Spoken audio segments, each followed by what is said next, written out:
ఒకప్పుడు 40 ఏళ్ళు మరియు 50 ఏళ్లకే కీలు నొప్పులు, మోకాళ్ళ నొప్పులు, డిస్క్ ప్రాబ్లమ్స్ వచ్చాయి. కానీ ఇప్పుడున్న జనరేషన్‌లో 20 ఏళ్ళ నుంచే స్టార్ట్ అవుతున్నాయి. మరి ఆ ప్రాబ్లమ్స్ ఎలా వస్తున్నాయి? మరి ఇది మీరు ఎప్పటి నుంచి నేర్చుకున్నారంటే మీ తాత ముత్తాతల నుంచి ఉందా? లేకపోతే మీరు ఓన్‌గా మా నాన్నగారు అలోపతి డాక్టర్.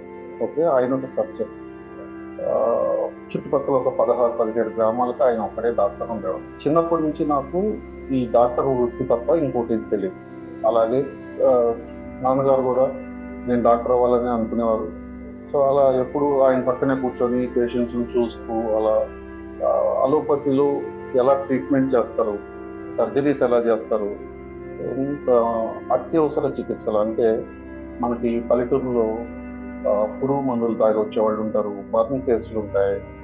ఇలాంటి ఎమర్జెన్సీ కండిషన్స్ ఉన్న ఇంకన్నీ చూసాను అప్పటి నుంచి. ఆయుర్వేదంలో మనకి త్రివిధ పరీక్ష, అష్టవిధ పరీక్ష, దశవిధ పరీక్ష అని 3 రకాలు ఉన్నాయి. ఆయుర్వేదంలో ఖచ్చితంగా చెప్పింది ఏంటి అంటే మీ సొంత దాంట్లోనే మాత్రమే కాదు, చుట్టుపక్కల ఉన్న శాస్త్రాల్లో కూడా మీకు జ్ఞానం ఉండాలి అని. సో అప్పుడే నువ్వు మంచి డాక్టర్ అవుతావు అని చెప్పారు. శిల్పారామంలో 1 ఇయర్ నడిచారు. మరి ఆఫ్టర్ 1 ఇయర్ ఎందుకు చేంజెస్ వచ్చింది? అంటే గల కారణాలు? చాలా మంది కూడా ఐటీలో మరియు బిజినెస్ చేస్తున్న వాళ్ళు యాంగ్జైటీకి గురవుతున్నారు, బీపీకి గురవుతున్నారు. మరి ఇలాంటి వాళ్ళ కోసం మీరేం ట్రీట్మెంట్ ఇస్తారు? Everyone, Prasad, welcome to YQ business. ఈ రోజు మనం ఆయుర్వేదిక పరిష్కార కేంద్రంలో ఉన్నాం. అయితే ఒకప్పుడు 40 ఏళ్ళు మరియు 50 ఏళ్లకే కీలు నొప్పులు, మోకాళ్ళ నొప్పులు, డిస్క్ ప్రాబ్లమ్స్ వచ్చేవి. కానీ ఇప్పుడున్న జనరేషన్‌లో 20 ఏళ్ళ నుంచే స్టార్ట్ అవుతున్నాయి. మరి ఆ ప్రాబ్లమ్స్ ఎలా వస్తున్నాయి? దాని సొల్యూషన్ ఏంటనేది ఆయుర్వేదిక్ పరిష్కార కేంద్ర ఫౌండర్ అయినటువంటి హరీష్ గారితో మనం మాట్లాడేసి పూర్తి డీటెయిల్స్ తెలుసుకుందాం. సార్ నమస్తే. నమస్తే సార్, మరి ఇది ఆయుర్వేదిక పరిష్కార కేంద్ర అని అసలు ఎందుకు స్టార్ట్ చేశారు? అసలు ఎక్కడి నుంచి ఈ థాట్ అసలు ఏంటనేది? సో ఆయుర్వేదిక్ పరిష్కార కేంద్ర అనే పేరు జగద్గురు శంకరాచార్య శ్రీ స్వామి స్వరూపానంద సరస్వతి ఆయన ఇచ్చారు. సో నేను 2000 సంవత్సరంలో హైదరాబాద్లో ఈ హాస్పిటల్ స్టార్ట్ చేశాను. అప్పుడు ఆయన కూడా ఒక చిన్న చికిత్స కోసం మన దగ్గరకు వచ్చారు. సో అలా పరిచయం అయ్యి తర్వాత ఆయనే ఈ పేరు ఇచ్చి ఈ పేరుతో కంటిన్యూ చేసుకోమన్నారు.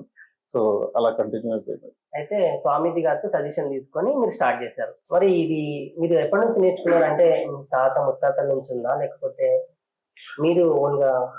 మా నాన్నగారు అలోపతి డాక్టర్. ఓకే. ఆయన ఒక సర్జన్. చుట్టుపక్కల ఒక 16, 17 గ్రామాలకు ఆయన ఒక్కడే డాక్టర్ ఉండేవాడు.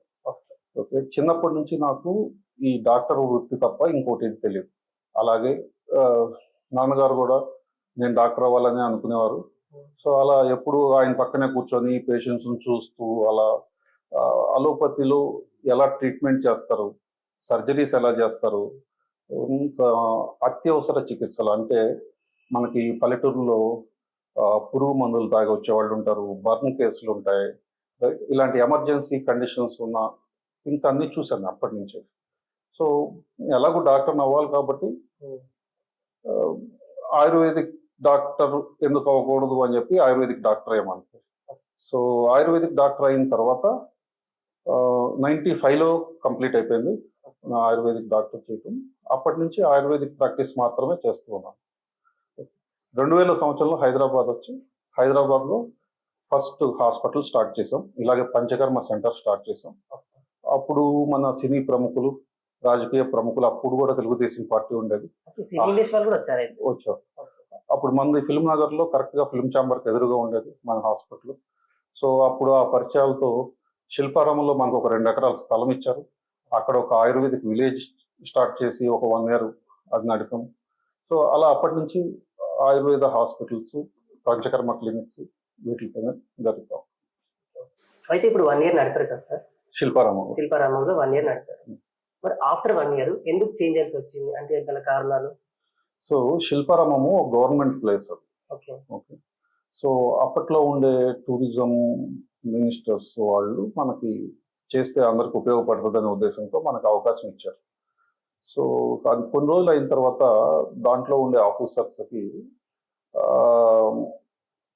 కొన్ని ప్రాబ్లమ్స్ వచ్చినాయి. అంటే ఇప్పుడు ట్రీట్మెంట్స్ చేస్తాం కదా, సో పొరపాటున ఎవరైనా ఏదైనా పేషెంట్కి ఏమైనా జరిగితే గవర్నమెంట్ ప్లేస్లో హూ ఇస్ రెస్పాన్సిబుల్ అనే అనే టైప్ ఆఫ్ కొన్ని క్వశ్చన్స్ వచ్చినాయి.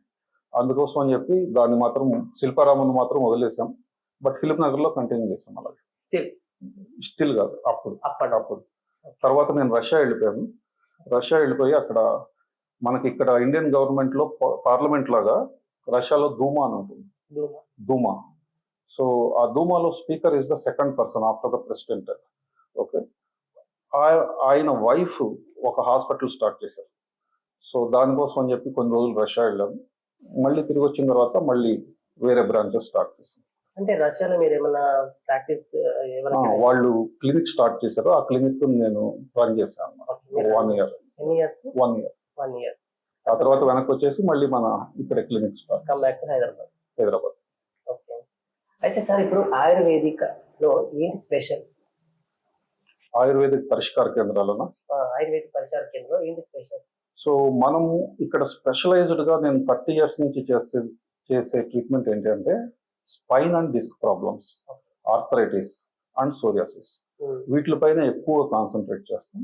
మిగిలిన లైఫ్ స్టైల్ డిసీజెస్ ఉన్నాయి, రైట్? సో సపోజ్ ఏసిడిటీ కావచ్చు, గ్యాస్ట్రైటిస్ కావచ్చు, లేకపోతే పీసీఓడి కావచ్చు, పీసీఓఎస్ కావచ్చు, ఇలాంటివన్నీ కూడా చేస్తాం. But our speciality lies in spinal and joint problems. Okay, so ఈ స్పైనల్ అండ్ జాయింట్ ప్రాబ్లమ్స్ జనరల్గా ఇందాక మీరు చెప్తూ ఉన్నారు కదా, రైట్, 50 ఏళ్ల తర్వాత రావాల్సిన 20 years తర్వాత ఎందుకు వస్తున్నాయని. ఇవన్నీ లైఫ్ స్టైల్ ప్రాబ్లమ్స్, రైట్? ఈ కాలంలో స్ట్రెస్ ఎక్కువైపోయింది, అడల్టరేషన్ ఎక్కువైపోయింది. మన ఫుడ్లో అడల్టరేషన్, ఎయిర్లో అడల్టరేషన్, వాటర్లో అడల్టరేషన్, రైట్? సో ఈ లైఫ్ స్టైల్ చేంజెస్ కూడా వెరీ ఇంపార్టెంట్ కాజ్. ఎందుకంటే ఇదివరకు కాలంలో ఎక్కువగా ఫిజికల్ శ్రమ ఉండేది. మనం తీసుకునే ఆహారానికి సరిపడా మనం పనిచేసేవాళ్ళం. ఇప్పుడు ఎవరు పనిచేయట్లేదు, కానీ ఎక్కువ సార్లు ఆహారం తీసుకుంటున్నాం, రైట్? సో ఈ ఆహారం అంతా బాడీ కన్జ్యూమ్ చేసుకోవటానికి కష్టపడతాం, రైట్? సో ఇది సరిగ్గా అవసరమైన న్యూట్రియంట్స్ గా కన్వర్ట్ అవ్వకపోతే అది సెల్స్ కి హాని చేస్తాయి. అందుకే చాలా ఎర్లీ ఏజెస్ లో డీజనరేషన్ అనేది స్టార్ట్ అవుతుంది. ఈ అరుగుదల అనేది స్టార్ట్ అయింది అంటే అది ఎక్కువగా వాడే జాయింట్స్ లో ఫస్ట్ కనిపిస్తుంది, రైట్? ఇప్పుడు అరుగుదల స్టార్ట్ అయింది అంటే ఎముకలన్నీ అరుగుతున్నాయని అర్థం కాదు. ఓన్లీ నడుములో, లేకపోతే ఆ స్పైన్లో, లేకపోతే మోకాల్లో అని కాదు. కానీ ఎక్కువగా వాడే జాయింట్స్ ఇవి కాబట్టి ముందు ఇక్కడ కనిపిస్తుంది అంతే, రైట్? సో మనం ఇక్కడ ఏం చేస్తామంటే main root cause of the disease అంటే ఈ ఎముకల అరుగుదల అనేది ఎలా ఆపాలి. ఈ 20 years ఆఫ్ ఏజ్లో, లేకపోతే 25-30 years ఆఫ్ ఏజ్లో నా దగ్గరకు వచ్చే వాళ్ళు ఎక్కువ మంది ఐటీ వాళ్ళు ఉంటారు, రైట్? కొంతమంది పరిస్థితి ఎలా ఉంటుందంటే మౌస్ కదిలించలేరు. వాళ్ళు దానికోసం స్పెషల్గా ఇలా వెర్టికల్గా ప్యాడ్ క్రియేట్ చేసుకొని అలా ఆపరేట్ చేసుకునే వాళ్ళు కూడా ఉన్నారు అన్నమాట, రైట్?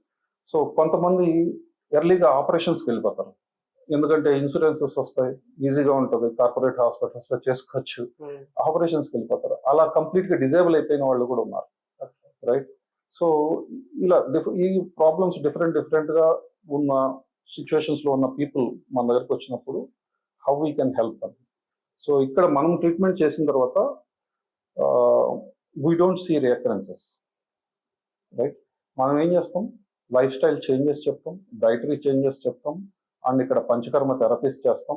ఆఫ్టర్ దట్ ఇది మళ్ళీ తిరిగి రాకుండా ఉండడానికి రోజు ఒక 15 నిమిషాల సేపు యోగా ఎక్సర్సైజెస్ చెప్తాం. సో ఈ సింపుల్ టెక్నిక్తో generally I don't see like recurrences. Sir అయితే 2024 అండ్ 2025లో మీరు ఫేస్ చేసినటువంటి క్రిటికల్ కేస్ అంటే ఈ 20+ ఏజ్ ఉన్న వాళ్ళు ఉన్నారు కదా, సేమ్ ప్రాబ్లమ్స్తో క్రిటికల్ సిచ్యువేషన్ ఫేస్ చేసినటువంటి పేషెంట్స్ ఎవరైనా ఉన్నారా? అంటే అప్పుడు మీరు ఎలా ఫీల్ అయ్యారు? చాలా మంది ఉన్నారు. లైక్ ఈ కాలంలో అది లేటెస్ట్ అని కాదు, యాక్చువల్లీ ఫస్ట్ నుంచి కూడా every time we see different cases. ఈ cases mainly because of the lack of knowledge, ఏం చేయాలి అని తెలియకపోవటం, దీనివల్లనే వీళ్ళు మెయిన్గా ఎక్కువగా సఫర్ అవుతూ ఉంటారు. దాంతోపాటు ఒక హాస్పిటల్ నుంచి ఇంకో హాస్పిటల్, ఇంకో హాస్పిటల్ నుంచి ఇంకో హాస్పిటల్కి ఇలా తిరుగుతూ పెయిన్ కిల్లర్స్ వేసుకుంటూ టైం పాస్ చేస్తూ ఉంటారు. ఆ నరువు పూర్తిగా డ్యామేజ్ అయిపోయే వరకు. సో వీటి వల్లనే మెయిన్గా సివియారిటీ బాగా పెరిగి చివరికి కదలలేని స్టేజ్లో కొంతమంది అయితే ఒక లేటెస్ట్ ఒక 2 months బ్యాక్ ఒక ట్రీట్మెంట్ చేసాం. ఆయన ఫస్ట్ నడుము నొప్పి వచ్చింది. ఆయన ఒక కంపెనీకి country head, okay, very knowledge and educated person. నడుము నొప్పి వచ్చింది, ఆపరేషన్ చేయాలన్నారు. ఆపరేషన్ చేశారు. ఆపరేషన్ అయిపోయిన తర్వాత 1 month ఆయన లీవ్ పెట్టుకొని ఇంట్లో ఉండి 1 month తర్వాత ఆఫీస్కి వెళ్దాం అనుకునే టైంలో మెడ నొప్పి వచ్చింది. ఓకే, మెడ నొప్పి వస్తే మళ్ళీ వెళ్తే మళ్ళీ ఆపరేషన్ చేయాలన్నారు. రైట్, అప్పుడు ఎవరో తెలిసిన వాళ్ళు చెప్తే మన దగ్గరకు వచ్చారు. రైట్, అంటే ఏంటి, ఇప్పుడే లేటెస్ట్గా ఆపరేషన్ ఒక వూండ్ ఒక దగ్గర ఉంది, మళ్ళీ కొత్త ప్రాబ్లం ఒక దగ్గర ఉంది. అలాంటి కేసెస్ కూడా మనం ట్రీట్మెంట్ చేస్తాం. రైట్, ఆయన చక్కగా వెళ్ళిపోయి పని చేసుకుంటున్నాడు. ఇంతవరకు మళ్ళీ రేకరెన్స్ మళ్ళీ నాకు పెయిన్ వచ్చింది సార్ అనే మాట లేదు. సార్ అయితే ఆరోగ్యంగా ఉన్నాను, లైక్ ఆరోగ్యమైన ఫుడ్ తింటున్నాను, 20 years తర్వాత మీరు చెప్పినవన్నీ చేస్తున్నాం, అయినా వస్తున్నాయి, మరి దానికి గల కారణం? దీనికి ఒక పెద్ద కాన్సెప్ట్ ఉంది యాక్చువల్లీ. ఒక ఆయుర్వేదాలో సప్త ధాతువులు అంటారు దీన్ని. అంటే ఏంటంటే 7 ఇంపార్టెంట్ టిష్యూస్ అన్నమాట. మన బాడీ కొన్ని టిష్యూస్ కలిస్తే మన బాడీ, రైట్. టిష్యూ అనేది కొన్ని సెల్స్ కలిస్తే టిష్యూ, రైట్. ముఖ్యంగా ఒక 7 రకాల టిష్యూస్ ఉన్నాయి మన బాడీలో, రైట్. ఈ 7ని ఎందుకు అలా క్లాసిఫై చేశారంటే వాటిలో ఉండే సెల్స్ అవి చేసే పని డిఫరెంట్. ఓకే, వీటిని రస, రక్త, మాంసమేదో, అస్థి, మజ్జ, శుక్ర అంటారు. ఓకే, రస అంటే ప్లాస్మా, రక్త అంటే బ్లడ్, మాంస అంటే మజిల్, మేధస్ అంటే ఫ్యాట్, అస్థి అంటే బోన్, తర్వాత మజ్జ అంటే బోన్ మ్యారో, శుక్ర అంటే అది ఓం కావచ్చు, సెమెన్ కావచ్చు. ఎందుకు ఇదే వరుసలో చెప్పారు అంటే మనం తీసుకున్న ఆహారం పరిణామ క్రమం ఇలాగే ఉంటుంది. ఫస్ట్ ప్లాస్మా క్రియేట్ అవుతుంది. ఆ ప్లాస్మా క్రియేట్ అయిన తర్వాత మిగిలిన పదార్థాలు బ్లడ్ క్రియేట్ చేయడానికి ఉపయోగపడతాయి. తర్వాత మజిల్, తర్వాత ఫ్యాట్, తర్వాత బోన్. అంటే ఈ బోన్ వచ్చేసి 5వ ధాతువుగా ఉంది. ఓకే, ఇప్పుడు ఈ చైన్లో ఎక్కడైనా బ్రేక్ వచ్చింది అనుకోండి సపోజ్, ఆ నెక్స్ట్ ధాతువులకు పోషణ అందదు. రైట్, ఇది మన పొలానికి నీళ్లు పెడితే ఫస్ట్ పొలం తడిచిన తర్వాత రెండో పొలం తడుస్తుంది. రైట్, ఫస్ట్ పొలం తడవకుండా రెండో పొలానికి నీళ్ళు వెళ్ళవు. రైట్, అలా అన్నమాట ఇది. ఓకే, సో సేమ్ ఇదే కాన్సెప్ట్ ని ఇప్పుడు కొత్తగా అలోపతి డాక్టర్స్ పిఆర్పి అని చెప్పి ఒకటి చేస్తున్నారు. రైట్, వాళ్ళు ఏం చేస్తున్నారు, ప్లాస్మా బ్లడ్ నుంచి మన ప్లేట్లెట్స్ లోంచి తీసి దాన్ని ల్యాబ్ లో గ్రోత్ ఫ్యాక్టర్స్ ని వేరు చేసి దాన్ని మోకాలకు ఇస్తున్నారు. రైట్, అరిగిపోయిన మోకాల్ని సరి చేయటం కోసం, కార్టిలేజ్ ని పెంచడం కోసం. కొన్ని వేల సంవత్సరాల క్రితం ఇది ధాతు పరిణామ క్రమం అని మనకి అష్టాంగ హృదయంలో, చరక సంహితలో, సుశ్రుత సంహితలో చెప్పుంది. మనం పంచకర్మాస్ అందుకే చేస్తాం, ఈ బ్లాకేజెస్ ని తీసేయటానికి. అర్థమవుతుందా? సో ఇప్పుడు ఈ పిఆర్పి విధానంలో ఇప్పుడు కొత్తగా కనుక్కుందామని చెప్పని వీళ్ళు చేస్తున్నారు. అది ఫలితాలు కొంతమందికి వస్తున్నాయి. రైట్, కానీ అది కూడా పర్మనెంట్ కాదు. సో ఇప్పుడు ఫస్ట్ ఈ కార్టిలేజ్ ఎవరిచ్చారు, దేవుడు ఇచ్చాడు. పుట్టిన దగ్గర నుంచి ఉంది మనకి కదా. సో ఇప్పుడు అరిగిపోయింది, దాని అర్థం ఏంటి, దానికి పోషణ అందట్లేదు, అరిగిపోయింది. ఇప్పుడు వీళ్ళు ఏం చేస్తున్నారు, ప్లాస్మా నుంచి తీసుకెళ్ళి బోన్కి, కార్టిలేజ్కి ఇచ్చి దానికి పోషణ పెంచి అది పెరిగేటట్టు చేస్తున్నారు. మరి రోజు ఎవరిస్తారు అది? రోజు పని చేస్తున్నాం కదా, రోజు అరుగుదల ఉంటుంది కదా, మళ్ళీ దాన్ని రోజు ఎవరు కవర్ చేస్తారు? మళ్ళీ కొన్ని రోజులు కరిగిపోతుంది కదా. ఇది కూడా టెంపరీ ట్రీట్మెంట్ అన్నమాట. సో ఇప్పుడు మనం పంచకర్మాస్ చేస్తే ఏం చేస్తాం, మనం ఈ బ్లాకేజెస్ తీసేస్తాం. ఒక ధాతు నుంచి ఇంకో ధాతు ఇబ్బంది లేకుండా క్రియేట్ అవుతూ వెళ్తూ ఉంటుంది అన్నమాట. ఇది ఆరోగ్యాన్ని తిరిగి మళ్ళీ సంరక్షించడం అన్నమాట. అంతకు ముందు ఫస్ట్లో ఎలా ఉండేదో అలా చేయటం. దీనివల్ల ఏమవుతుంది, ఎట్టి పరిస్థితుల్లోనూ మళ్ళీ అరుగుదల అనేది జరగదు. కానీ మళ్ళీ జనరేట్ అవడానికి ఆల్రెడీ అరిగిపోయింది జనరేట్ అవడానికి కొన్ని రోజులు టైం తీసుకుంటుంది. కానీ శరీరం దాన్ని కాపాడుకుంటూ ఉంటుంది. శరీరం కాపాడుకోలేదనుకోండి ఆర్టిఫిషియల్గా ఇచ్చేది ఉండదు ఎక్కువ కాలం. రైట్? కొన్ని రోజులు మాత్రమే ఉంటుంది. మనకి పుట్టినప్పటి నుంచి ఉండేది మాత్రం లైఫ్ టైం అంటారు. మన శరీరం మనల్ని కాపాడుతూ ఉంటే ప్రతిరోజు మన వైటమిన్స్, మినరల్స్, ఎలక్ట్రోలైట్స్, నేను నా జీవితంలో ఒక విటమిన్ టాబ్లెట్ కూడా తీసుకోలేదు ఎప్పటివరకు. రైట్? సో ఎక్కడి నుంచి వస్తున్నాయి మరి విటమిన్స్? డి విటమిన్ ఎక్కడి నుంచి వస్తుంది, B12 ఎక్కడి నుంచి వస్తుంది, రోజు జింక్ ఎక్కడి నుంచి వస్తుంది, మెగ్నీషియం ఎక్కడి నుంచి వస్తుంది? గట్ క్రియేట్ చేస్తుంది. మనం ఆరోగ్యంగా ఉండి గట్ క్రియేట్ చేస్తే బయట నుంచి అవసరం లేదు. బయట నుంచి తీసుకుంటే ఏమవుతుంది? ఇప్పుడు సపోజ్ కాల్షియం తగ్గిపోయింది, కాల్షియం ఇస్తారు, తీసుకున్నారు, ఎంతసేపు పనిచేస్తుంది? అది 6 గంటల సేపు పనిచేస్తుంది. తర్వాత మళ్ళీ రేపు తీసుకోవాలి కదా. రేపటికి బాడీ ఏం చేస్తుందంటే ప్రతిరోజు ఎంత అవసరమో కాల్షియం అంతే అటు పెట్టుకొని మిగిలింది బయటకు పంపించేస్తుంది. రేపటి కోసం ఇవాళ దాయదు. సో ప్రతిరోజు ఇది జనరేట్ అవ్వాలి. కాబట్టి ఏంటి, మన బాడీ జనరేట్ అయ్యేటట్టుగా చేసుకోవటం రియల్ గా ఆరోగ్యం తప్ప బయట నుంచి తీసుకోవటం ఆరోగ్యం కాదు. అంటే దానికోసం హెల్దీ ఫుడ్స్ లేకపోతే యోగాస్ మెయింటైన్ చేయాలా, లేకపోతే కరెక్ట్ లైఫ్ స్టైల్ మెయింటైన్ చేయాలి. మనకి బయలాజికల్ క్లాక్ ఉంది. కరెక్ట్ గా పొద్దున్న 7 గంటలకు ఆకలి అవుతుంది, 12 గంటలకు ఆకలి అవుతుంది, ఈవినింగ్ 6 or 7 ఆకలి అవుతుంది అంటే అర్థం ఏంటి అంటే మన బాడీ బయలాజికల్ క్లాక్ అనుగుణంగా పనిచేస్తాం. ఆ టైంలో దాన్ని సప్రెస్ చేసేసి మనం ఇప్పుడు బయలాజికల్ క్లాక్ ని ఫాలో అవ్వకుండా, రైట్, నాకు ఐటీ జాబ్ ఉంది, రాత్రిపూట ఎక్కువసేపు మేలుకొని ఉండాలి, 2ంటికి కానీ పడుకోను నేను, అప్పుడు అన్నం తింటాను, ఇలాంటివని చెప్తే యాసిడ్స్ రిలీజ్ అవ్వని టైంలో మనం తీసుకునే ఆహారం అది కంప్లీట్గా అరగదు. ఆ డైజెషన్ అనేది జరగకపోతే ఆటోమేటిక్గా ఇండైజెస్టెడ్ మెటీరియల్స్ ఎక్కువ ఫామ్ అవుతాయి గట్లో. ఆ ఇండైజెస్టెడ్ మెటీరియల్స్ బ్యాడ్ బ్యాక్టీరియాని ప్రొడ్యూస్ చేస్తాయి. రైట్?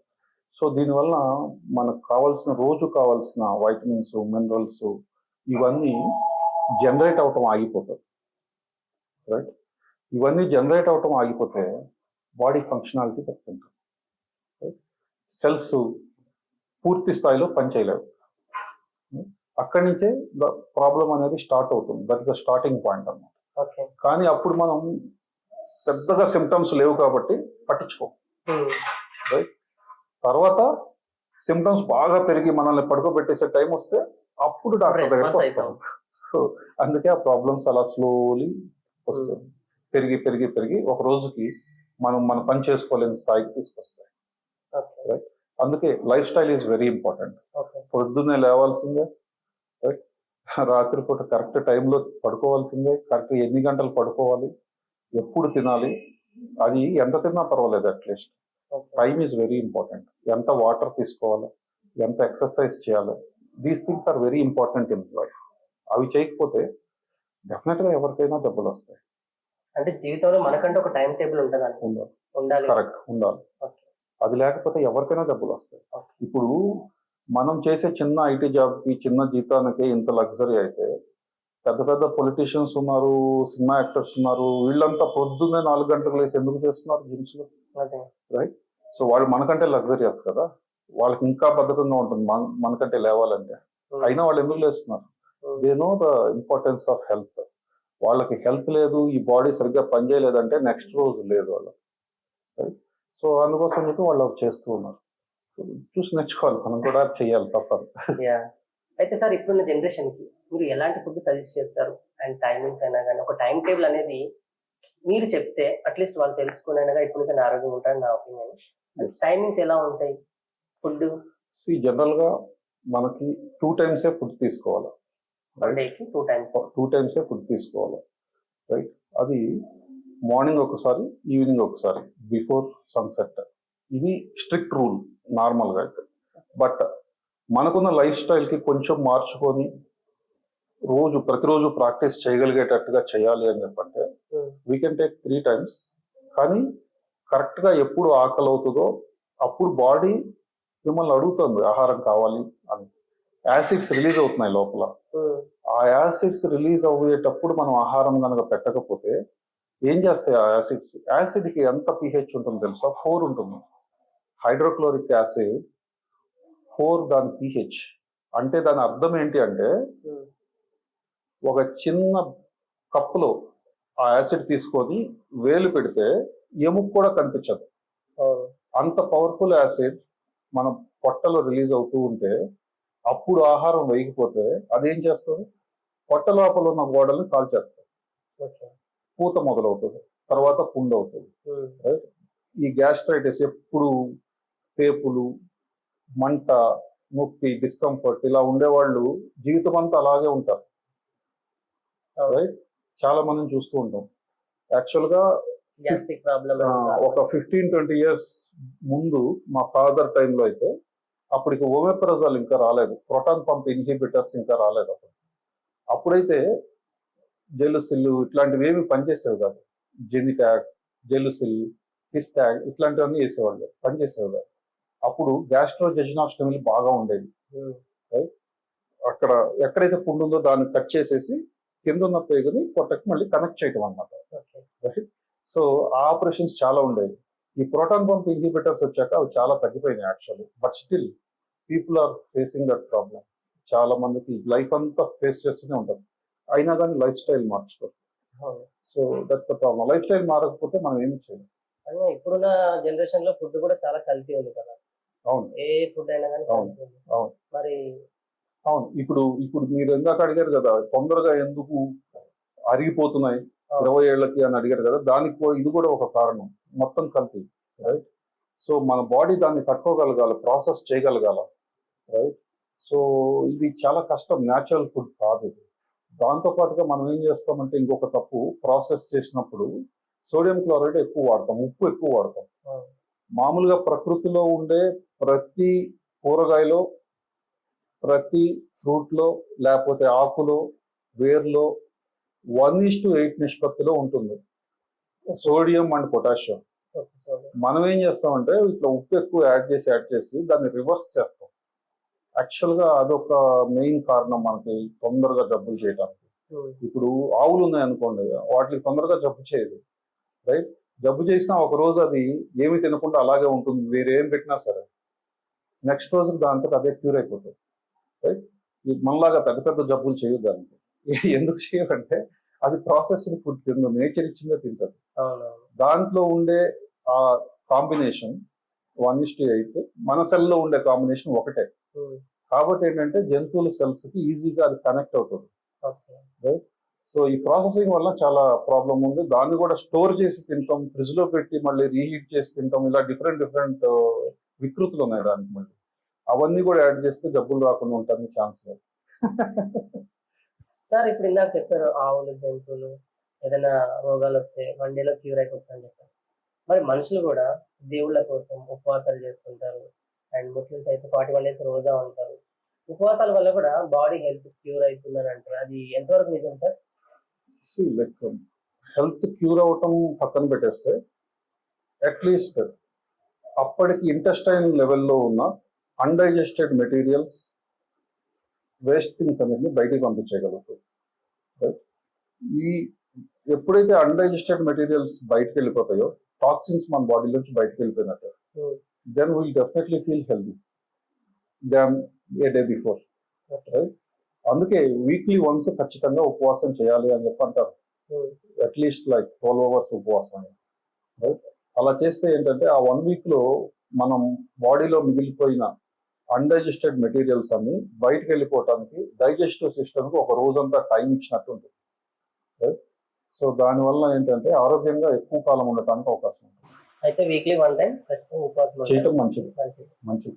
సార్ ఆయుర్వేదంలో రోగ నిర్ధారణ ఎలా చేస్తారు, దానికి చాలా పద్ధతులు ఏంటి చెప్పండి. సో ఆయుర్వేదంలో మనకి త్రివిధ పరీక్ష, అష్టవిధ పరీక్ష, దశవిధ పరీక్ష అని 3 రకాలు ఉన్నాయి యాక్చువల్లీ. ఓకే. ట్రెడిషనల్ గా రియల్ గా ఆయుర్వేదములో బుక్స్ లో చెప్పినట్టుగానే డయాగ్నోసిస్ చేయాలి అంటే వీటిలోనే వాడాలి. ఈ త్రివిధ పరీక్ష అనేది ఈవెన్ అలోపతిలో కూడా చేస్తారు. అంటే ఏంటంటే దర్శనం, స్పర్శనం, రైట్, అండ్ ప్రశ్న.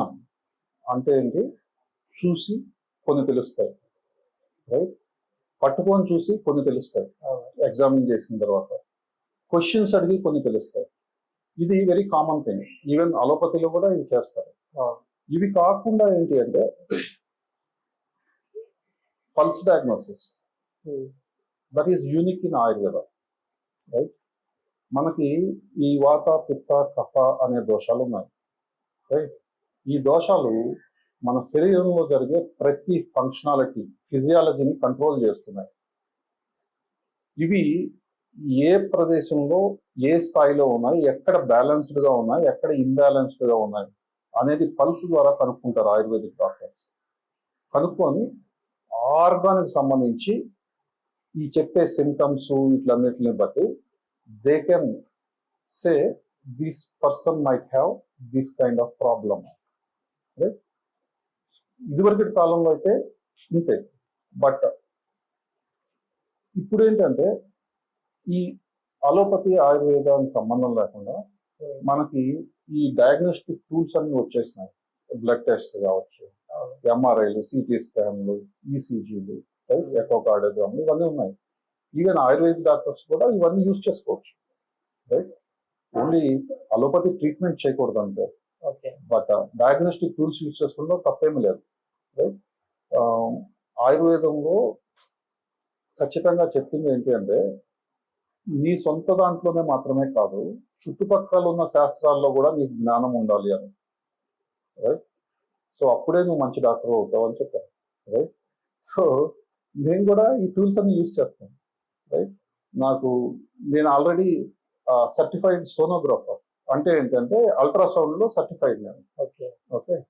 అండ్ మనకి ఎంఆర్ఐలు చదవటం కానీ, ఎక్స్రేలు చదవటం కానీ, రేడియాలజిస్ట్ చేసే పనులన్నీ నేను చేయగలుగుతాను, రైట్?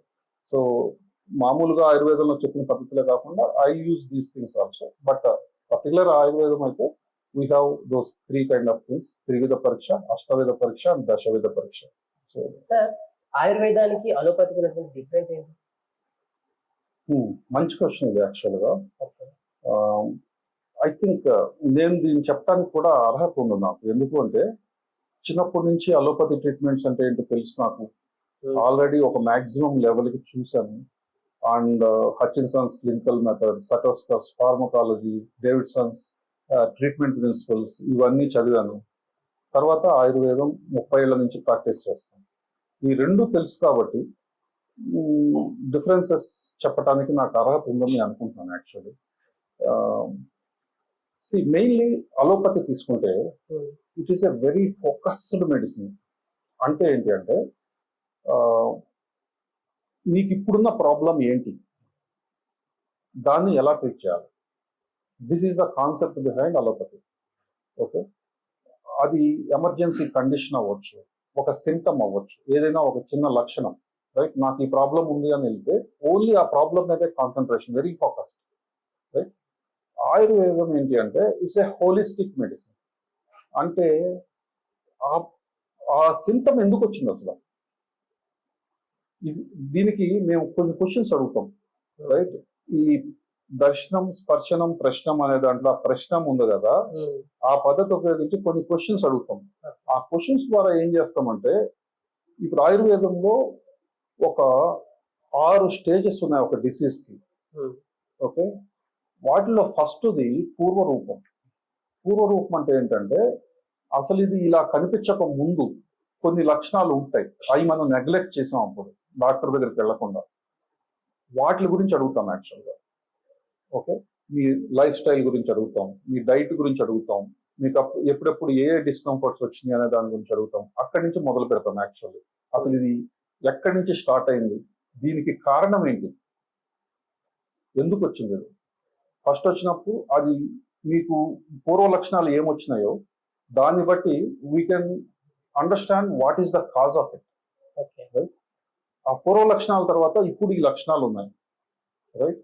ఈ లక్షణాల దాకా చేరటానికి సంప్రాప్తి అంటారు. అంటే ఏంటంటే ప్యాథోజెనసిస్. అంటే ఏంటంటే ఇది ఆ చిన్న స్టేజ్ నుంచి ఇంత పెద్దదాకా రావడానికి ఎంత టైం పట్టింది, ఏమేమి చేస్తే ఇది అగ్రవేట్ అయ్యి ఇక్కడికి వచ్చింది, రైట్? ఓకే. సో దీన్ని సంప్రాప్తి అంటారు మామూలుగా ఆయుర్వేదాలో. అలోపతిలో ప్యాథోజెనసిస్ అంటారు, రైట్? తర్వాత వ్యక్తి, అంటే ఏంటంటే ఒక డిసీజే కనిపించింది, లక్షణం కాదు. ఇప్పుడు ఆ లక్షణాలు వచ్చిన తర్వాత డిసీజే కనిపించింది. ఆ డిసీజ్ వచ్చినప్పుడు మనకి ఏంటంటే అది ఏది అని కరెక్ట్ గా డయాగ్నోసిస్ చేయలేం, కానీ డిసీజ్ వచ్చింది, రైట్? తర్వాత దాన్ని కరెక్ట్ గా ఈ డిసీజ్ ఇది అని కనిపెట్టే స్టేజ్ వస్తుంది, next stage. That is called భేదం, వ్యక్తి భేదం, రైట్? సో ఆ స్టేజిలో ఏ స్టేజిలో ఉన్నాడు మనిషి ఇప్పుడు మన దగ్గరికి వచ్చినప్పుడు, రైట్? ఇక్కడికి దాకా రావడానికి ఏమేమి తప్పులు చేశాడు, అసలు కారణం ఏంటి? ఇప్పుడు ఒక బకెట్ కింద చిల్లు పెట్టి నీళ్లు పోసారు అనుకోండి, ఎంత పోసినా కూడా అది నిండదు, రైట్? ఫస్ట్ చిల్లు పూడ్చాల.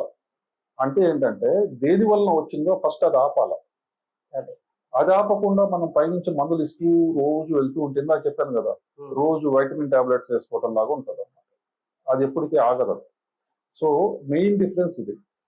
అలోపతి ఫోకస్డ్ మెడిసిన్ ఎందుకు వచ్చారు, అది ఎలా తగ్గించాలి. Ayurveda is a bit like holistic medicine. It will think long before what happened అనేది, దాన్ని మళ్ళీ రాకుండా ఎలా చేయాలి, హౌ టు ప్రివెంట్ ఇట్ అనే దాని మీద మెయిన్ కాన్సన్ట్రేషన్ ఉంటుంది, రైట్? సో ఇంకా అలోపతిలో మెయిన్ థింగ్ ఏంటి, మనకి advantage why allopathy, surgeries, emergency medicine, right? వీటిలన్నిటికీ మనం అలోపతికి వెళ్ళి తీరాలి. ఆయుర్వేదాలో we didn't do that much of research.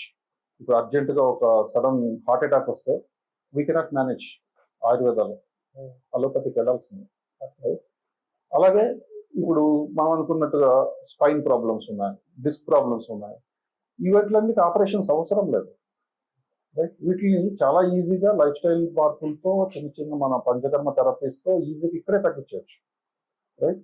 మళ్ళీ జీవితంలో రాకుండా తగ్గించవచ్చు. ఆర్థరైటిస్, రొమటాయిడ్ ఆర్థరైటిస్ ఉంది, రైట్? ఇవన్నీ కూడా ఎప్పటికీ తగ్గని ప్రాబ్లమ్స్. మామూలుగా అలోపతిలో రోజు మెయింటైన్ చేసుకోవాల్సిన ప్రాబ్లమ్స్, అవి రోజు మందులు వేసుకుంటే ఆ రోజు గడుస్తుంది. అలాంటి ప్రాబ్లమ్స్ అవన్నీ ఆయుర్వేదంలో చేయొచ్చు, right? Chronic problems, right? So that is the main important.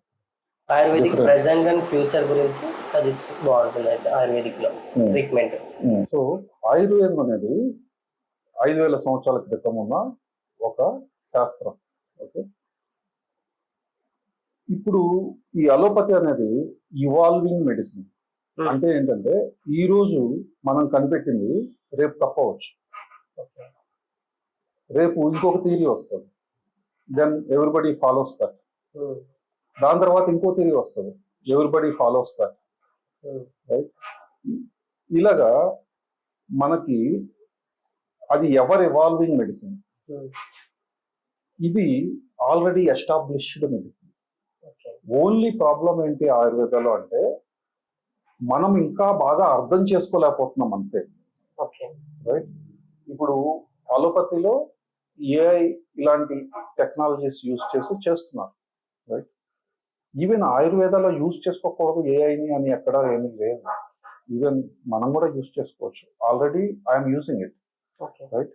So ఎక్కడెక్కడ ఏ ఏ రీసెర్చెస్ జరుగుతున్నాయి, ఏ ఏ డ్రగ్ ట్రయల్స్ జరుగుతున్నాయి, రైట్? ఏ ఏ డిసీజెస్ మీద ఇప్పుడు ఇవన్నీ చేస్తున్నాం. కానీ ఏంటంటే మెయిన్ థింగ్ ఏంటంటే we are not trying to find out something new. Already మన శాస్త్రాల్లో చెప్పింది ఎలా పనిచేస్తుంది అని ఎస్టాబ్లిష్ చేయటం కోసం యూజ్ చేస్తున్నాం మనం. కరెక్ట్? ఆల్రెడీ మనకు అన్ని పనిచేసేవి ఉన్నాయి, కానీ ప్రాసెస్ తెలియదు అంతే. అది లోపల ఎలా పనిచేస్తుంది ఏంటంటే కంప్లీట్ ప్రాసెస్ తెలియదు. దాన్ని ఎస్టాబ్లిష్ చేయడానికి we're also using AI, right? But అలోపతిలో ఈవెన్ స్టిల్ ఏఐతో కూడా ఏం చేస్తున్నారు, రియల్ గా చెప్తే ఆపరేషన్స్ చేస్తున్నారు, రైట్? రైట్? ఏదైనా సరే ఆల్రెడీ వాళ్ళు ఇప్పుడు చేసేదాన్ని ఇంకా స్పీడ్ గా చేయడానికి, ఇంకా యాక్యురేట్ గా చేయడానికి ప్రయత్నం చేస్తున్నారు అంతే. బట్ ఇప్పుడు కొత్తగా అలోపతిలో ఒక బ్రాంచ్ స్టార్ట్ అయింది, okay? Since almost 1.5 year or 2 years maximum బాగా వినపడుతుంది అది. That is called functional medicine, okay? ఇది ఒక కంప్లీట్ బ్రాంచ్. అండ్ ఇప్పటిదాకా ఉన్న అలోపతి థాట్ కి కంప్లీట్ డిఫరెంట్ థాట్ ఇది, ఓకే? ఈ థాట్ లో ఏంటంటే ఇందాక నేను చెప్పాను కదా, అసలు పూర్వరూపం ఏంటి, లైఫ్ స్టైల్ ఏంటి, ఎక్కడి నుంచి అసలు ఇది స్టార్ట్ అయింది, దీని పుట్టుపూర్వోత్తరాలు ఏంటి ఈ ప్రాబ్లంకి అనేది మొత్తం కనిపెట్టడం. So now people are trying to do that, and some of the allopathy doctors formed something called functional medicine department, and they are also trying to make it like a full-fledged అనమాట. So అది జరుగుతుంది, అది బాగానే spread అవుతుంది actually, people are accepting it, right? So they are slowly coming here. ఇందాక నేను చెప్పా కదా పిఆర్పి ట్రీట్మెంట్, రైట్? ఆ పిఆర్పి ట్రీట్మెంట్ ఏంటి, ఒకప్పుడు ఆయుర్వేదం చెప్పిందే, దాంట్లో ఒక చిన్న పార్ట్ని పట్టుకొని they are doing injection, that's all, right? ఇది కూడా అంతే, రైట్? సో ఇప్పుడు ఒక చిన్న ప్రాబ్లం ఏంటంటే, అలోపతికి ఆయుర్వేదానికి డిఫరెన్స్ అడిగారు కదా. The allopathy system, way of diagnosis and way of treatment ఏంటి అంటే బయోకెమిస్ట్రీ. ఓకే, సో మనకి ఈ most equipped laboratory in the world తీసుకుంటే మ్యాక్సిమం ఒక 800,000 నుంచి బయోకెమికల్ టెస్ట్స్ లేవు, రైట్? కానీ జీనోమ్ ప్రాజెక్ట్ అని ఒకటి నడుస్తుంది, genome project already 1 million biochemical ingredients in the human బాడీని కనిపెట్టారు వాళ్ళు, రైట్? మనం ఇక్కడ ఒక 1000 చేసి నాకు మొత్తం బాడీ తెలుసని చెప్పలేము, ఎప్పటికి చెప్పగలమో కూడా తెలియదు, రైట్? 1 millionని ఇప్పుడు మీరు ఏ డాక్టర్ దగ్గరికి వెళ్ళినా కూడా టెస్టులు రాయరు, టిక్లు పెడతారు. ఎందుకో తెలుసా, ఇప్పుడున్న ఈ 1000 గుర్తుపెట్టుకోవడమే కష్టం, రైట్? సో ఇలాంటి స్టేజ్ అనమాట. So that is one kind of medicine, but it is helpful for us for doing some emergency treatments. ఇప్పుడు హార్ట్ అటాక్ వచ్చింది, అర్జెంట్గా వెళ్ళిపోయి ఆపరేషన్ చేయించుకోవాలా లేకపోతే ట్రీట్మెంట్ చేసుకోవాలన్నా we have to go to allopathy, వేరే దారేం లేదు. సో క్యాన్సర్ వచ్చింది, వీ హ్యావ్ టు గో. ఎందుకంటే పూర్తిగా వాళ్ళు బతికించరు అనేది తెలియకపోయినా కూడా ఇప్పుడున్న వాటిల్లో అడ్వాన్స్డ్ థింగ్స్ అక్కడ ఉన్నాయి, so we have to go. So అలా కాకుండా క్రానిక్ ప్రాబ్లమ్స్ ఉన్నాయి, నేను ఇందాక చెప్తున్నట్టు స్పైన్ ప్రాబ్లమ్స్, డిస్క్ ప్రాబ్లమ్స్, లేకపోతే ఆర్థరైటిస్, వాళ్ళు ఎలాగో ఏం చేయలేకపోతున్నారు, నొప్పి పెళ్ళవుతుంది తప్ప, స్టిరాయిడ్ ఇవ్వడం తప్ప ఏం చేయలేరు వాళ్ళు, రైట్? అలాంటివి మనం ఆయుర్వేదంలో చేసుకోవచ్చు బాగా, అంతే. సో అవన్నీ సింథటిక్ మెడిసిన్స్, రైట్? ల్యాబ్లో తయారు చేస్తారు, కెమికల్స్, రైట్? మనము ఇవన్నీ కూడా చెట్ల నుంచి న్యాచురల్ ప్రొడక్ట్స్ నుంచి తయారు చేస్తాం, హెర్బల్స్, ప్రకృతి నుంచి తయారు చేస్తాం. దీనివల్ల ఏంటి, మన దగ్గర సైడ్ ఎఫెక్ట్స్ ఉండవు, రైట్? వాటి వలన ప్రతి టాబ్లెట్కి there will be side effects, adverse reactions, everything వాళ్ళు రాసే పెడతారు, రైట్? ఇవన్నీ వస్తాయి. వచ్చినా కూడా ఏంటంటే ఇప్పుడున్న సిమ్టమ్ తగ్గించుకోవడానికి అవన్నీ వచ్చినా నాకు పర్వాలేదు అని మనం ఒప్పుకొని తీసుకుంటున్నాం వాటిని. సార్ ఇందాక మీరు చెప్పారు ఏదైనా ఎమర్జెన్సీ ఉంటే అలోపతికి వెళ్ళాలని చెప్పి, అలోపతిలోకి వెళ్ళి ఆ మెడిసిన్ వాడుకుంటూ కూడా మళ్ళీ మన ఆయుర్వేదిక్ వచ్చి వాడుతున్నప్పుడు ఇట్లా 2 మెడిసిన్స్ వాడడం వల్ల ఏమన్నా ప్రాబ్లం అయ్యే అవకాశం ఉందా సార్? అలా ప్రాబ్లమ్స్ ఏమీ కావు యాక్చువల్లీ. నేనేమంటానంటే అది ఒక సిస్టమ్ ఆఫ్ మెడిసిన్, ఇది ఒక సిస్టమ్ ఆఫ్ మెడిసిన్. దీనికి ఇది ఆపోజిట్ కాదు, దానికి ఇది ఆపోజిట్ కాదు. మెయిన్ మన టార్గెట్ ఏంటి, ఈ 2 మెడిసిన్స్ కి టార్గెట్ ఏంటి, మన దగ్గరకు వచ్చిన పేషెంట్స్ కి మంచి చేయటం, రైట్? ఈ 2 ఒకదాన్ని ఒకటి కాంప్లిమెంట్ చేసుకునేటట్టుగా 2 కలిపి కూడా వాడుకోవచ్చు. కాకపోతే కొన్ని మెడిసిన్స్, ఇప్పుడు సపోజ్ మీరు అడిగినట్టుగానే కాకుండా ఇప్పుడున్న పీపుల్ మా దగ్గరికి ట్రీట్మెంట్స్కి వచ్చే వాళ్ళలో ఒక 80% పీపుల్కి డయాబెటీస్ ఉంటుంది, దానికి ట్యాబ్లెట్ వాడుతూనే ఉంటారు. హైపర్ టెన్షన్ ఉంటుంది, దానికి ట్యాబ్లెట్ వాడుతూనే ఉంటారు. థైరాయిడ్ ఉంటుంది, దానికి ట్యాబ్లెట్ వాడుతూ ఉంటారు. రెగ్యులర్గా ఎవ్రీడే వాళ్ళు అవి తీసుకుంటూనే ఉండాలి, రైట్? అందుకని ఆయుర్వేదిక్ మెడిసిన్ ఇవ్వకూడదా అంటే అలా కాదు, ఆయుర్వేదిక్ మెడిసిన్ ఇవ్వచ్చు, రైట్? ఇచ్చేటప్పుడు ఈ ఇచ్చే ఆయుర్వేద డాక్టర్ కూడా అలోపతి మెడిసిన్స్ ఏంటి, మనం ఇచ్చే ఆయుర్వేదిక్ మెడిసిన్స్కి దానికి మధ్య ఇంటరాక్షన్ ఎలా ఉంటుంది అనేది తెలిసి ఇవ్వాలి, ఓకే, రైట్? ఒక గంట గ్యాప్లో ఇచ్చామనుకోండి, ఇంటరాక్షన్స్ ఉన్నా కూడా పెద్దగా ఏమి ప్రాబ్లమ్స్ రావు. దగ్గరగా ఇవ్వాలంటే ఒక పావు గంట డిఫరెన్స్లో వెంటనే ఇవ్వాలి అట్లా అనుకున్నప్పుడు you need to definitely know what are the interactions, ఏం జరుగుతుంది. వాటి ఎఫికసీని కొన్ని పెంచే ఉంటాయి. అలోపతి డ్రగ్స్ ఎఫికసీని మన ఆయుర్వేదిక్ డ్రగ్స్ కొన్ని పెంచే ఉంటాయి, కొన్ని తగ్గించేవి కూడా ఉంటాయి, రైట్? సో ఏం జరుగుతుందని తెలుసుకొని ఇవ్వాలి యాక్చువల్లీ. సో అది తెలిస్తే దాన్ని ఇవ్వచ్చు, ఏం ప్రాబ్లం లేదు, 2 కలిపి తీసుకోవచ్చు, దే కాంప్లిమెంట్ ఈచ్ అదర్. అయితే ఇప్పుడు ఆయుర్వేదిక్ టాబ్లెట్స్ అలోపతి టాబ్లెట్స్ రెండు వాడినప్పుడు అది దీనికి డిఫరెంట్ అంటే దీనికి ఎఫెక్ట్ కొట్టడం దానికి ఎఫెక్ట్ కొట్టడం అలా ఏముండదు. అదే నేను ఇప్పుడు చెప్పింది. రెండు కూడా ఒకదానికొకటి కాంప్లిమెంటరీగా, అంటే దాని ఎఫెక్ట్ ని పెంచే విధంగా ఉండే మెడిసిన్స్ ఉంటాయి కొన్ని, కొన్ని దీని ఎఫెక్ట్ ని తగ్గించేసే విధంగా ఉండేవి ఉంటాయి. మనం ఇచ్చేటప్పుడు ఏంటంటే రెండు ఒక్కసారి కలిపి తీసుకునేటప్పుడు we need to know ayurvedic డాక్టర్కి వీళ్ళు ఆల్రెడీ వాడుతున్నారు, మనం ఇది ఇస్తే దాంతో ఇంటరాక్షన్ ఎలా ఉంటుంది అని తెలిస్తే ప్రాబ్లం లేదు, ఓకే. ఇవ్వచ్చు. ఇప్పుడు మీకు ఎగ్జాంపుల్స్ చెప్పాలనుకోండి, సపోజ్ ఆయుర్వేదాలో గుగ్గులు అని ఉంది, రైట్? ఇది యాంటీ లిపిడమిక్, అంటే కొలెస్ట్రాల్ తగ్గిస్తుంది. ఆల్రెడీ అలోపతిలో కొలెస్ట్రాల్ తగ్గించే మందులు తీసుకుంటున్నారు అనుకోండి, దీన్ని కూడా ఇచ్చారనుకోండి, దాని ఎఫ్కసి పెంచుతారు తప్ప తగ్గించదు. కలిసి తీసుకుంటే ఏం అవ్వదు, రైట్? అలాగే అలోపతిలో స్టీరాయిడ్స్ ఇస్తారు కొన్ని కొన్ని కండిషన్స్లో, రైట్? అలాంటి టైంలో ఎస్టీ మధు అని ఒక మందు ఉంది ఆయుర్వేదాలో, అది ఇచ్చామనుకోండి, అది దాని ఎఫికసీని చాలా పెంచేయచ్చు, అడ్వర్స్గా తీసుకెళ్ళచ్చు, ఏమైనా చేయొచ్చు. సో జాగ్రత్తగా చూసుకొని వాళ్ళు, లైక్ మెయిన్లీ ప్రెగ్నెంట్స్లో కానీ, రైట్, ఇలా ఈ స్టీరాయిడ్స్ తీసుకునే వాళ్ళల్లో కానీ అది ఇచ్చేటప్పుడు, రైట్? ఇలాగా ప్రతి మెడిసిన్కి ఈ ప్రపంచంలో ప్రతి వస్తువుకి ఇంకొక వస్తువుతో ఏదో ఒక ఇంటరాక్షన్ ఉంటుంది. ఆ ఇంటరాక్షన్ కరెక్ట్గా తెలిస్తే ఇవ్వచ్చు, లేకపోతే కష్టం. ఇప్పుడు కొంతమందికి ఈ బ్రెయిన్లో క్లాట్స్ ఇలాంటివి వస్తాయి, వాళ్ళ కోసం ఏం చేస్తారంటే వార్ఫారిన్ అని ఇలాంటివి కొంచెం బ్లడ్ థిన్నర్స్ ఇస్తారు కొన్ని, రైట్? అలాంటి టైంలో మన చిన్నులపై కలిసినవి ఏమైనా ఇచ్చామనుకోండి మన మందుల్లో ఆయుర్వేదంలో, అది బాగా ఎన్హాన్స్ అయ్యి బ్లీడింగ్ కూడా అవ్వచ్చు, రైట్? సో అందుకని ఏంటంటే డెఫినెట్గా ఇంటరాక్షన్ అనేది ఉంటుంది. కొన్ని మంచి చేస్తాయి, కొన్ని చెడు కూడా చేస్తాయి, కొన్ని ఏమో వాటి ఎఫికసీని తగ్గిస్తాయి చెడు చేయకపోయినా కూడా. ఏమి ఇస్తున్నాం మనం, వాళ్ళు అలోపతిలో ఇచ్చిన మందు ఎలా పనిచేస్తుంది, రైట్, అది తెలుసుకొని మన మందు ఎలా ఇంటరాక్ట్ అవుతుంది దాంతో అని తెలుసుకొని ఇవాళ. ఏమి తెలియదు అనుకోండి, సేఫ్ థింగ్ ఏంటంటే ఒక గంట గ్యాప్లో ఇస్తే ఏమవ్వదు, గంట గ్యాప్ ఇస్తే అసలు ఏమవ్వదు. ఆయుర్వేదంలో త్రిదోష సిద్ధాంతం అంటే ఏంటి, దాని యొక్క ప్రత్యేకత మాకు చెప్తారా? ఆయుర్వేదంలో వాత పిత్త కఫ అని 3 రకాల దోషాలు ఉంటాయి. వీటిని దోషాస్ అని అన్నారు, కానీ ఇవి రియల్గా దోషాస్ కాదు, ఓకే? ఇవి నార్మల్గా ఉన్నప్పుడు మనిషికి సంబంధించిన అన్ని రకాల పనులు చేస్తాయి. బాడీలో ఉండే ఫిజియాలజీ ఫంక్షన్స్ అన్నీ కూడా ఈ వాత పిత్త కఫాల వల్లనే జరుగుతూ ఉంటాయి. ప్రతి సెల్ లోపల వీటి పోర్షన్ ఎంతో కొంత ఉంటుంది యాక్చువల్గా, రైట్? సో ఒకవేళ ఇవి ఉండాల్సిన స్థాయిల్లో ఉండకుండా ఏదైనా ఒకటి పెరగటం కానీ ఒకటి తగ్గటం కానీ జరిగి ఇంబ్యాలెన్స్ అయింది అంటే that is the root cause of some disease. అదొక ప్రాబ్లం రావడానికి అవకాశం ఉంటుంది, రైట్?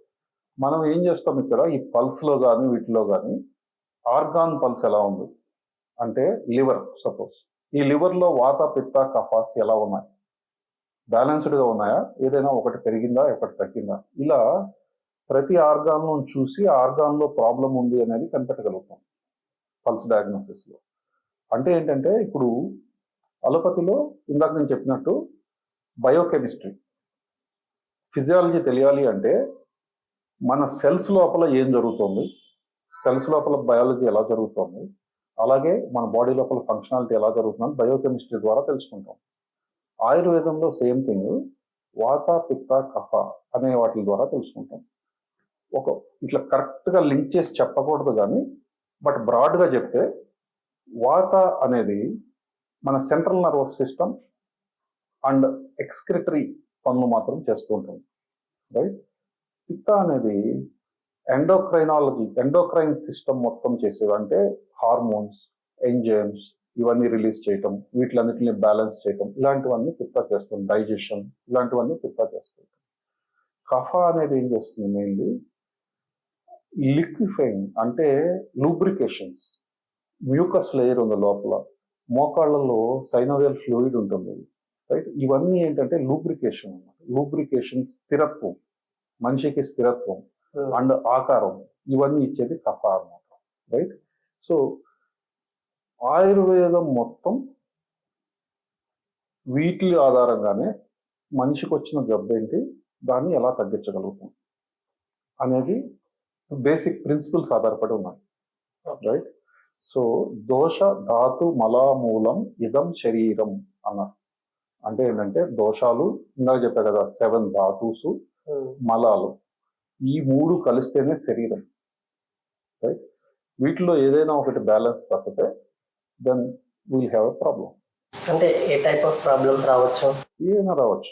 లైక్ అది డిపెండింగ్ ఆన్ విచ్ దోష ఏ ప్లేస్ లో దేని వలన ప్రాబ్లం వచ్చిందనే దాన్ని బట్టి. ఇప్పుడు సపోజ్ వాతం అంటే ఏంటి? సపోజ్ మీకు అర్థమయ్యేటట్టుగా చెప్పాలంటే గాలి అనుకోండి. గాలి పని ఏంటి? మూమెంట్. బాడీ లోపల ఏం జరగాలన్నా, నర్వస్ సిగ్నల్స్ ఒక దగ్గర నుంచి ఒక దగ్గరికి వెళ్ళాలన్నా, ఎవ్రీథింగ్ ఈజ్ వాత. హార్ట్ కొట్టుకోవాలంటే vata, right? Movement, every movement is controlled by vata within the body, right? ఇది ఏ ప్లేస్ లో ప్రాబ్లం వచ్చింది? హార్ట్ లో వచ్చిందా, బ్రెయిన్ లో వచ్చిందా, ఇంకో దగ్గర వచ్చిందా అనే దాన్ని బట్టి దాని సిమ్టమ్స్, దాని ప్రాబ్లమ్స్ ఉంటాయి. సో మనం బ్యాలెన్సింగ్ చేసేది కూడా దాని ప్రకారంగా చేస్తాం. సార్, మనం నిత్య జీవితంలో ఏదో ఒక జాబ్ చేసుకోవాలి, కానీ ఐటీలో ఎక్కువ వర్కింగ్ వల్ల, ఎక్కువ టైం వల్ల ఒకే ప్లేస్ లో కూర్చోవడం వల్ల చాలా ప్రాబ్లమ్స్ వస్తుంటాయి. మరి అలాంటి వాళ్ళకి మన ఆయుర్వేదిక్ లో ఏమైనా ట్రీట్మెంట్స్ ఉన్నాయా సార్? మనకి ఇక్కడ రోజు డైలీ ప్రాక్టీస్ లో ఎక్కువ మంది మనం చూసేది ఐటీ వాళ్ళం. సో ద మెయిన్ ప్రాబ్లమ్ ఏంటి, అది కూడా యంగ్ ఏజ్ లోనే they are having some kind of degeneration problems, లేకపోతే gastric problems and different skin problems and stress related problems. ఇవి ఐటీ ఇండస్ట్రీలో లాంగ్ అవర్స్ కూర్చోవచ్చు, చేయొచ్చు, but like they have to follow some kind of like lifestyle techniques, right? ఇప్పుడు job వాళ్ళ professional అయినప్పుడు అది చేయొద్దు అని చెప్పడానికి వీలు కాదు. సో కానీ ఎవ్రీ హాఫ్ అన్ అవర్కి ఒక రిలాక్సేషన్ తీసుకోవటం, ఒక small like warmup kind of exercises చేయటం, రైట్? కొంచెం నడవటం, రైట్? మళ్ళీ పని చేసుకోవచ్చు. మెయిన్ థింగ్ ఏంటంటే వీళ్ళది లాంగ్ అవర్సే కాదు, wrong timing of food, wrong food, right? Wrong టైంలో రాంగ్ ఫుడ్ తీసుకోవటం, రైట్? రాత్రిపూట 11ంటికి 12ంటికి బిర్యానీ తిన్నారనుకోండి సపోజ్, రైట్? అది ఏ విధంగానూ అరగదు. మామూలుగా ఒక 7 o'clock తర్వాత ఏ సాలిడ్ మెటీరియల్ తీసుకున్నా అరగదు ఎవరికి, రైట్? అలాంటిది బిర్యానీలు, పిజ్జాలు తిన్నారనుకోండి సపోజ్, అసలు అది అరగటానికి ఛాన్సే లేదు. అది అలా రోజు చేయటం వల్ల బాడీకి ఒక గొప్ప మెకానిజం ఉంది. అదేంటి అంటే మనం చేసే చిన్న చిన్న తప్పులను అది కవర్ చేస్తుంది. ఎంతవరకు చేయగలుగుతుంది అంటే దానికి కూడా ఒక లిమిట్ ఉంటుంది. ఆ లిమిట్ దాటే వరకు అది చేయగలుగుతుంది. ఆ లిమిట్ దాటేసిన తర్వాత then it also gets disease. So దీనివల్ల మెయిన్ ప్రాబ్లమ్స్ వీళ్ళు ఫేస్ చేస్తుంది ఏంటంటే స్ట్రెస్ రిలేటెడ్ డిజార్డర్స్. చాలా మంది సైకాటిక్ గా తయారవుతున్నారు స్ట్రెస్ తట్టుకోలేక, రైట్? ఈ సూసైడల్ టెండెన్సీస్ ఎక్కువగా కనిపిస్తున్నాయి, రైట్? సో ఈ spine problems very common. Spine problems, neck pain, లో బ్యాక్ పెయిన్ వెరీ కామన్. అవి లేకుండా ఉండే ఐటీ వాళ్ళు కనీసం ఒక 5 years ఎక్స్పీరియన్స్డ్ ఐటీని తీసుకున్నా కూడా 99% of the people are having this, right? So even దానికి కూడా సరైన వచ్చిన తర్వాత కూడా దానికి ప్రికాషన్స్ ఏం తీసుకోవాలా, దాన్ని ఎలా ప్రివెంట్ చేసుకోవాలి అనే ఆలోచన కూడా చేయట్లేదు. సో ఏదో ఒక పెయిన్ కిల్లర్ తీసుకొని మళ్ళీ సేమ్ కంటిన్యూషన్. సో అలా చివరికి ఏమవుతుందంటే పెయిన్ కిల్లర్స్ కూడా పనిచేయని స్థాయి వచ్చేస్తుంది, సెన్సేషన్ పోతుంది. ఫస్ట్ పెయిన్తో స్టార్ట్ అవుతుంది, అది తర్వాత రేడియేటింగ్ పెయిన్గా స్టార్ట్ అవుతుంది. ఆ రేడియేటింగ్ పెయిన్ కూడా అయిన తర్వాత సెన్సేషన్ కూడా పోతుంది. ఆ స్థాయికి వచ్చేటప్పుడు భయం వేసి అప్పుడు వెళ్తారు. వెళ్తే ఏమవుతుంది, ఆపరేషన్ చేయాలి, మీకు చాలా ప్రాబ్లం వచ్చేసి అంటారు, అంతే కదా. సో అంత దూరం తెచ్చుకోవాల్సిన అవసరం లేదు. ముందే చిన్న చిన్న లైఫ్ స్టైల్ చేంజెస్తో రోజు regular habits, right? Regular exercise habits, correct టైంలో ఫుడ్ తీసుకోవటం, కరెక్ట్గా అట్లీస్ట్ ఒక 7 to 8 hours నిద్రపోవాలా. నిద్రపోలేదనుకోండి కారణం ఏదైనా కూడా జబ్బు రాకుండా ఉండదు, రైట్? ఇప్పుడు నాకు వర్క్ ఉంది అని చెప్తే అది మీకు అర్థమవుతుంది, నాకు అర్థమవుతుంది, కానీ జబ్బుకు అర్థం కాదు. Right? అది వచ్చే చెప్తుంది. సో కాబట్టి ఏంటంటే కొన్ని లైఫ్ స్టైల్ చేంజెస్ తప్పవు. అది ఎలా చేయాలి ఏంటి అనేది పర్సనలైజ్డ్ గా ప్రతి ఒక్కళ్ళతో మాట్లాడినప్పుడు వాళ్ళకి ఎలా చేస్తే బెటర్ అనేది నేను గైడ్ చేస్తాను. రైట్. సో దీంతో పాటు ఏంటంటే ఇక ట్రీట్మెంట్స్ కూడా పర్సనలైజ్డ్ గా ఉంటాయి. అంటే ఏంటి, వాళ్ళ ప్రకృతి ఏంటో తెలియాలి. ఇప్పుడు అలోపతి ఉందనుకోండి, ఒక జబ్బుకు ఒకటే ట్రీట్మెంట్ కామన్, అది ఏ మనిషికైనా అంతే కదా. సో ఇక్కడ అలా లేదు. దీంట్లో ఏంటంటే ప్రకృతి ఏంటో తెలియాలి, మనం ఏ సీజన్లో చేస్తున్నామో తెలియాలి. రైట్. సో దాన్ని బట్టి మందులు మార్చాలి, ట్రీట్మెంట్ స్టైల్ మార్చాలి. అవి కనుక చేయట్లేదు అనుకోండి, ఒకే మందుని ఒకే జబ్బును ఇద్దరు మనుషులకి ఇస్తే ఒకళ్ళకి రియాక్షన్ కూడా రావచ్చు. రైట్. తగ్గకపోగా. రైట్. అది వాళ్ళ ప్రకృతికి ఆపోజిట్ గా ఉండేటట్టుగా చేయాలి ట్రీట్మెంట్ ఎప్పుడు కూడా. ప్రకృతికి ఈక్వల్ గా ఉండేటట్టుగా చేసి, అంటే ఏ దోషం అయితే పెరిగిందో దాన్ని ఇంకా పెరిగేటట్టుగా కనుక మనం మందులు ఇచ్చామంటే అది ఇంకా ఎక్కువ. అది ఆయుర్వేదిక్ డాక్టర్లు ఖచ్చితంగా తెలుసుకొని చేయాలి. చాలా మంది కూడా ఐటీలో మరియు బిజినెస్ చేసిన వాళ్ళు యాంగ్జైటీకి గురవుతున్నారు, బీపీకి గురవుతున్నారు. మరి ఇలాంటి వాళ్ళ కోసం మీరేం ట్రీట్మెంట్ ఇస్తారు ఆయుర్వేదిక్ లో? సో ఇక్కడ మేము జనరల్ గా స్ట్రెస్ రిలీఫ్ ట్రీట్మెంట్స్ కొంతమంది ఏం చేస్తున్నాం అంటే, we are encouraging, even though we are not getting any profits out of it, we are encouraging them to become the members of our society. ఇక్కడ ఏం చేస్తారంటే, ఇప్పుడు రోజు ఎక్సర్సైజ్ సరిగ్గా చేయట్లేదు, బ్లడ్ సప్లై ఉండదు, ఒకే పోస్చర్లో ఆల్మోస్ట్ లైక్ 8 hours 9 hours కూర్చుంటే బ్లడ్ సప్లై అందకపోతే, సెల్స్ కి ఆక్సిజన్ అందకపోతే అవి చచ్చిపోతాయి. Right. So degeneration, one of the cause of degeneration is this also. Right. So అందుకోసం అని చెప్పి మనం ఏం చెప్తున్నాం, రిజ్యూనేషన్ థెరపీస్, స్టీమ్ బాత్స్, తర్వాత శిరోధార, ఈ స్ట్రెస్ తగ్గించుకోవటానికి శిరోధార, ఇట్లా. తర్వాత ఈ పెయిన్స్ ఉంటాయి యాక్చువల్ గా, రోజు అలా స్ట్రెస్ఫుల్ గా వారం అంతా పనిచేసి లైక్ బాడీ పెయిన్స్ ఇవన్నీ ఉంటాయి యాక్చువల్ గా. ఆ మజిల్ టోనింగ్ కోసం బాడీ పెయిన్స్ తగ్గించుకోవడం, some kind of pain packages, ఇలాంటివన్నీ పెట్టామన్నమాట. పెట్టి ఈ మెంబర్స్ కి వితౌట్ ఎనీ ప్రాఫిట్స్ జస్ట్ వాళ్ళని ఈ లైఫ్ స్టైల్ కి ఎంకరేజ్ చేయడం కోసం అని చెప్పి ఆఫర్ చేస్తాం. So they can go for anything. And also yoga is important. చాలా మందికి కూడా డిస్క్ ప్రాబ్లమ్స్, మోకాళ్ళ నొప్పులు అనేవి సహజంగా వింటుంటాం. మరి ఇవి అసలు ఎందుకు వస్తాయి? మరి వీటికి ట్రీట్మెంట్ తీసుకోవాలంటే ఏం ట్రీట్మెంట్ ఇస్తారు మీరు? సో ఈ మోకాళ్ళ నొప్పులు, డిస్క్ ప్రాబ్లం అనేది ఇంపార్టెంట్ గా సెల్స్ అరిగిపోవటం వల్ల స్టార్ట్ అవుతుంది. ఈ సెల్స్ అరుగుదలకి ఇప్పుడు దాకా మనం చెప్తున్నాం కారణాలు చాలా. రైట్. సో దీనికి ఒక అలోపతికి వెళ్ళామనుకోండి, suppose 3 different kinds of treatments ఉన్నాయి. ఫస్ట్ స్టేజ్లో ఏం చేస్తారు, పెయిన్ కిల్లర్స్ ఇస్తారు. సో కొన్ని రోజులు పెయిన్ కిల్లర్స్ వేసుకుంటూ ఉంటారు. ఆ తర్వాత ఇంకా తగ్గట్లేదు అని చెప్పంటే ఫిజియోథెరపీకి వెళ్ళమంటారు. ఫిజియోథెరపీలో ఏం చేస్తారు, ట్రాక్షన్ టైప్ ఆఫ్ ట్రీట్మెంట్స్ ఇస్తారు. ట్రాక్షన్ ఇచ్చినప్పుడు ఏమవుతుందంటే, ఆ మెడ నొప్పి కానీ లేకపోతే నడుము నొప్పి కానీ ఉన్న ప్రదేశంలో మజిల్స్ అండ్ టెండన్స్ కొంచెం ఎక్సర్సైజ్ జరుగుతుంది, వాటికి కొంచెం బ్లడ్ సప్లై పెరుగుతుంది. పెరిగి టెంపరీగా తగ్గినట్టుగా అనిపిస్తుంది. అది కూడా మేబీ ఒక 1 month, ఒక 2-3 weeks చేసుకుంటే ఒక 1 month తగ్గినట్టు అనిపించవచ్చు. కానీ ఈ మజిల్స్ అండ్ టెండన్స్ కి నార్మల్ టెండెన్సీ ఏంటి అంటే, అవి తిరిగి కాంట్రాక్ట్ అవుతాయి. మళ్ళీ పని ఏమి చేయకపోతే తిరిగి కాంట్రాక్ట్ అయిపోతాయి. అవి కాంట్రాక్ట్ అవ్వగానే మళ్ళీ నొప్పి వచ్చేస్తుంది. Right. So root cause of the disease, ఆ నర్వ్ డిస్క్ కి ఎముకకి మధ్య నలుగుతుంది. అది రిలీజ్ అవ్వనంత వరకు ఏ ట్రీట్మెంట్ చేసినా కూడా that will be temporary treatment.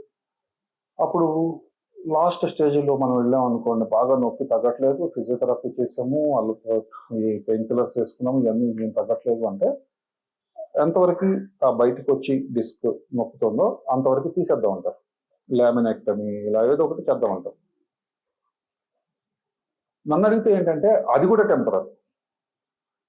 ఎందుకంటే ఈ ఎముకల అరుగుదల అనేది ఆ ఒక్క దగ్గర రాలేదు, స్పైన్ అంతా వచ్చింది, మొత్తం బాడీలో ఉన్న ఎముకలంతా వచ్చింది. అది ఇక్కడ ఫస్ట్ నీకు సిమ్టమ్ తెలిసింది అంతే. రైట్. ఇప్పుడు ఇందాక ఒక ఎగ్జాంపుల్ చెప్పాను మీకు, నడుముకు ఆపరేషన్ చేయించుకున్నాడు ఆయన. మళ్ళీ చాలా 1 మంత్ అవ్వగానే మెడకు చేయాలన్నారు. ఉమ్, రైట్. అంటే ఏంటి, సరే ఇప్పుడు ఆ మెడకు కూడా చేశారు అనుకుందాం సపోజ్, ఏ జీవితంలో మళ్ళీ రాదా ఇంకో దగ్గర? వస్తది. So that is the problem. మనం ఏం చేయాలి, ఆ అరుగుదలను ఆపేయాలి. ఫస్ట్ థింగ్, దీని గోల్ ఆఫ్ ట్రీట్మెంట్ ఏంటంటే అరుగుదలను ఫస్ట్ ఆపేయాలి. రెండోది, ఆ డిస్క్ ని సాఫ్ట్ గా చేయాలి, దాని టెక్చర్ ని తిరిగి తీసుకురావాలా. ఎక్సర్సైజెస్ చేయించి మళ్ళీ ఆ డిస్క్ నరువు పైన పడకుండా చేయాలి.